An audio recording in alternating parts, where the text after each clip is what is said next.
అది కొమ్మాల గ్రామం, ఉప్పలయ. నా పేరు కుంటిగొడ్ల ఉప్పలయ. కేటీఆర్ ని నిన్న అరెస్ట్ చేస్తామని అన్నారు. తీసుకుపోయారు. ఏసీ వచ్చింది, ఈడీ వచ్చింది, విచారణకు పంపించారు. విచారణ పంపిస్తే 7 గంటలు 8 గంటలు కూర్చోబెట్టారు కేటీఆర్ సార్ని. ఏం అడిగారు? ఏం ప్రశ్న? నువ్వు అడిగిన ప్రశ్నకు, ఈడీ అడిగిన ప్రశ్నకు 5 సార్లు, నువ్వు ఎన్నిసార్లు 10 సార్లు అడిగినా గానీ కేటీఆర్ సమాధానం ఇచ్చిండు, చెప్పిండు నీకు. నువ్వు ఎన్నిసార్లు విచారణ పిలిచినా గానీ కేటీఆర్ సార్ 10 సార్లు పిలిచి, నేను 5 సార్లు పిలిచినా వస్తా అని కూడా ఛాలెంజ్ చేసిండు.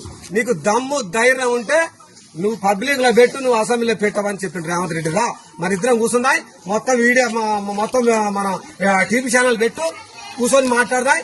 నిజమేందో అబద్దమేందో మనకు జనం ప్రజలే చూస్తారు, రాష్ట్ర ప్రజలు చూస్తారు. నువ్వేందో నేనేందో నిజమనేది ప్రజలకు తెలవాలి కదా. నువ్వు అబద్దం మాట్లాడి, ఇది మాట్లాడి కేటీఆర్ ఇది ఇట్లా అది అట్లా 55,000 కోట్లు అక్కడ చేసిండు ఇక్కడ చేసి నువ్వు చెయ్యి. అక్కడ ఉన్నది వాళ్ళు చెప్తురు, వాళ్ళు మా అకౌంట్ లోకి వచ్చిన వాళ్ళు చెప్తురు. కేటీఆర్ కూడా డేర్గా చెప్పిండు, తప్పు చేయలే కేటీఆర్. ఏం తప్పు చేసిండు? నువ్వు చేస్తున్నావు తప్పు. కేటీఆర్ కాదు తప్పు చేసేది, కేసీఆర్ కాదు తప్పు చేసేది. ఇన్ని రోజులు కడుపులో పెట్టుకొని చూసుకున్నారు రైతుల వాళ్ళు. రాష్ట్రాన్ని ఇలా హైదరాబాద్ ఇలా ఎట్లా చేసిండు కేటీఆర్?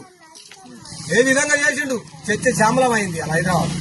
ఇలా ఊర్లు కూడా చిన్న రైతు పెద్ద రైతు బాగుపడాలని కేసీఆర్ సారు అంతా అందరికి ఇచ్చిండు రైతు బాగు. ఏ ఒక్క గుండపోకుండా ఇచ్చి మంచిగా ఆడుకోండి. కేటీఆర్ హైదరాబాద్ చర్చ శ్యామలం చేసిండు. ఈయన ఉండా? నువ్వు పోతి దాగు పోతి, ఒక ఇంగ్లీష్ ముక్క రాదు, నీకేం మాట్లాడదు తెలియదు. నీకు మైక్ అందుకుంటే ఇక నీకు బూతు, ఇక బూతు మాటలే. ఇక అంతకన్నా ఎక్కువ అయితే ఏం లేదు ఇక రేవంత్ రెడ్డికి. ఇక అది మాట్లాడు మాత్రం వస్తుంది, ఇక అంతకన్నా ఎక్కువ ఏం రాదు. కూర్చొని మాట్లాడమని చెప్పిండు కేటీఆర్. సవాల్ ఇచ్చిండు, నువ్వు రా. హరీష్ రావు కూడా చెప్పిండు, నువ్వు ఎక్కడ ఫిక్స్ చేస్తావో చెయ్యి, నువ్వు డేట్ నువ్వే చెయ్యి, నువ్వు టైం నువ్వే చెప్పు, నేనే కారు తోలుతావు.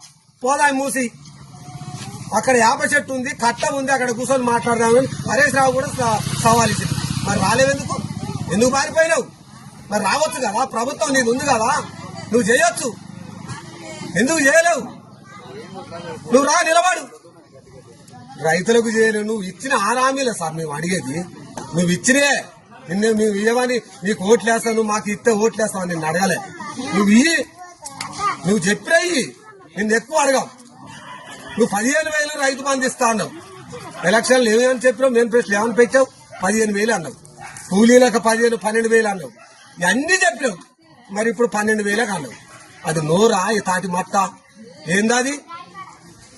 ఏమన్నా అంటే కేటీఆర్ ఇది ఈ తెలంగాణ బొమ్మ మార్చుడు ఈ ఆశేసేది సీఎం. ఇది ఆ పరిపాలన ఈ చేయాలి, రైతులకు చేయాలి.